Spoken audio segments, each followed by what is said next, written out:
ملګرو مخکې زمانہ کې به یو بادشاه لس خطرناک سپي ساتلیو. کله به یې چې نوکرانو معمولی شان غلطۍ کولو نو سپو ته به یې اچولو.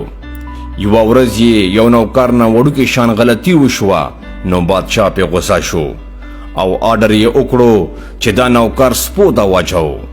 هغه نوکر ورته خواست وکړو چې ای بادشاه ما ستا 10 کاله خدمت وکړو او ستا ډېرې مسلې ما حل کړي دي، اوس رانه یوه وړوکې شان غلطي وشوه او دومره غټ ظلم.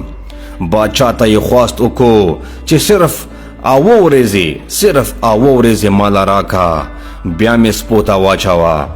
بادشاه ورته وویل چې صحیح ده، 8 ورځې بعد به زه تا لازمن سپو ته اچوم. ملګرو د نوکر سیده لاړو هغې ځای ته چې کوم ځای کې یې هغه خطرناک سپي بند کړي وو. دغه نوکر سره صرف 8 ورځې وې او دې څه چل وکړو چې عمدکه د خطرناکو سپو خدمت یې شروع کړو. مینه یې ورسره شروع کړه، خوراک به یې په ټایم ورکولو او په مینه، په ټایم به یې لمبول او خیال به یې ساتلو. ځان سره یې ډېر اموخته کړل. کله چې دا 8 ورځې ختمې شوې نو بادشاه بیا اعلان وکړو چې هغه نوکر راولو او هغه خطرناک سپي هم راولو.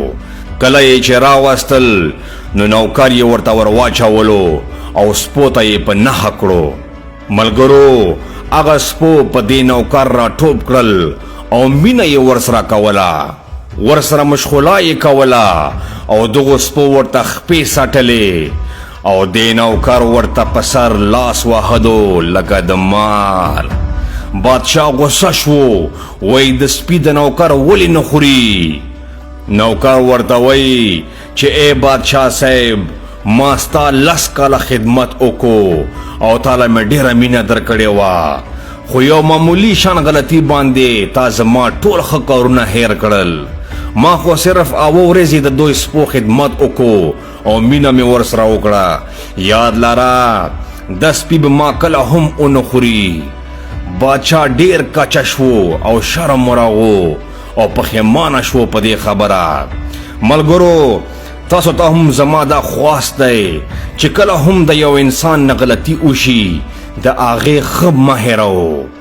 د خپلو پښتنو دپاره او د خپل روان نوي نسل دپاره دغه سبق آموز ویډیو لازمن شیر کو. ډیره مننه. آباده کامیابه خوشحاله اوسئ ټول. السلام علیکم ورحمت الله وبرکاتہ.